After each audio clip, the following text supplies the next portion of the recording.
যারা যারা দূরপাল্লার ট্রেনে যাওয়া আসা করো আর যারা যারা স্লিপারে যাওয়া আসা করো তাদের জন্য এই ভিডিওটি মূলত। তো ভিডিওটি আশা করি তোমাদের অনেক অনেক ভালো লাগবে আর তোমাদেরকে দেখার অনুরোধ রইল ভিডিওটি। তো হ্যালো এভরিওয়ান, তোমরা সবাই কেমন আছো? আশা করি বেশ ভালো আছো। আমি মোটামুটি বেশ ভালো আছি। আগের ভিডিওতে তোমাদেরকে দেখিয়েছিলাম আমরা হাওড়া অবধি পৌঁছে গেছি। আর এই যে সকালবেলাতে আমরা ভোরবেলাতে কাটোয়া পৌঁছেছিলাম এবং বাজারসো যাওয়ার স্টেশনের ট্রেন ছিল আমাদের মূলত 5:40 মতো। তো 5:40-এ ট্রেন আসে এবং ট্রেনেও চেপে পড়ি। ট্রেন পুরো ফাঁকা ছিল, তাই অতটা অসুবিধা হয়নি। আর আমার মেয়ে তো জানলার ধারে বসে দেখছিল সব কিছুই। ওর কাছে এসব কিছু অধরাই ছিল, তো ওর কাছে এসব নতুন নতুন লাগছিল। তো যাই হোক, তারপরে আমরা স্টেশনে পৌঁছে যাই, আমার স্বপ্নের শহর বাজারসো, তো যেখানে আমি ছোট থেকে বড় হয়েছি।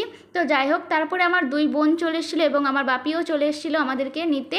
বাপি তো আমার মেয়েকে নিয়ে চলে যায় বাড়িতে এবং আমরা যাই টুকটুকিতে করে, টোটোতে করে। যাই হোক, তারপরে বাড়ি আসার পর এই যে আমার মেয়ের যত দায়ভার আমার বোনে নিয়ে নিয়েছিল এবং আমরা বসে গল্প করছিলাম। তারপরে দেখলাম যে এই যে মেয়েকে স্নান করে ওর যত খেলাপাতি ছিল সেইগুলো বের করে দেয়। তো তারপরে রেডি হয়ে আবার বেরিয়ে পড়ি শ্বশুরবাড়ির উদ্দেশ্যে রওনা। তো এই যে শ্বশুরবাড়িতে না গেলে হবেই না। আর শ্বশুরবাড়িতে যাওয়ার পর এই যে এই মানুষগুলো আমার শ্বশুর শাশুড়ি এবং আমার যাকে মূলত দেখানো হয়নি। আর এই বাচ্চাটাকে দেখছো আমার জায়ের ছেলে, এর সঙ্গে আমার মেয়ের অনেকটাই মেলমিশ হয়ে গিয়েছিল, খেলা করছিল। তো যাই হোক, আর এই যে আমার দাদু শ্বশুর, মূলত এই মানুষটা আমার বরের অনেক অনেক পছন্দের একটা মানুষ এবং মানুষটা আমার বরকে অনেকটাই ভালোবাসে।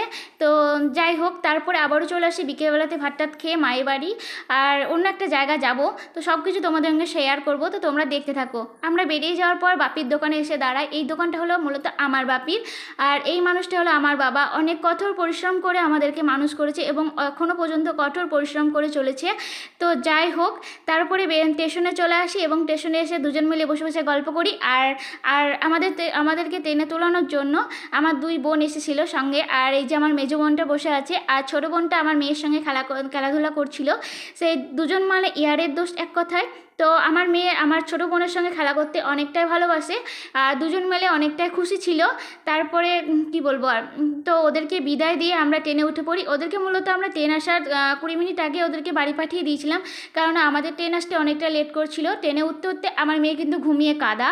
আর এই যে আমরা বসে আছি আর আমাদের সিট ছিল একটাই, কারণ আর এসি হয়ে গিয়েছিল সিটটা, তাই একটা সিটে আমরা 3 জন মিলে অনেক কষ্ট করে যাওয়া আসা করেছি। তার মধ্যেখানে রাতে এমন ঘটনা ঘটে গেল, তো তোমাদের সঙ্গে শেয়ার করব। তার আগে এই যে আমরা খাওয়া দাওয়াটা করে নিই। এই খাবারটা আমার মা কিছুটা পাঠিয়েছিল, আমি কিছুটা নিয়ে এসেছিলাম। খাওয়া দাওয়া করার পর সবাই কিন্তু ঘুমিয়ে পড়েছিলাম ট্রেনে। তার মধ্যেই একটা মাঝখানে এমন বিকট আওয়াজে ওর ঘুম ভেঙে যায়। এই যে এই মানুষটা দেখতে পাচ্ছ, এই লোকটা কিন্তু চুরি করতে গিয়েছিল ট্রেনে। আমরা ছিলাম স্লিপারে মূলত। তো স্লিপারে এই যে চুরি করতে গিয়ে ধরা পড়ে এবং পাবলিকে কিছুটা মারধর করে এবং অন্য একটা স্টেশনে জিআরপিতে ওদেরকে ওই মানুষটাকে নামিয়ে নেয় এবং কতটা লোক দেখতে পাচ্ছ। তো যারা যারা স্লিপারে জার্নি করবে তারা অনেকটা সচেতন হয়ে থাকবে।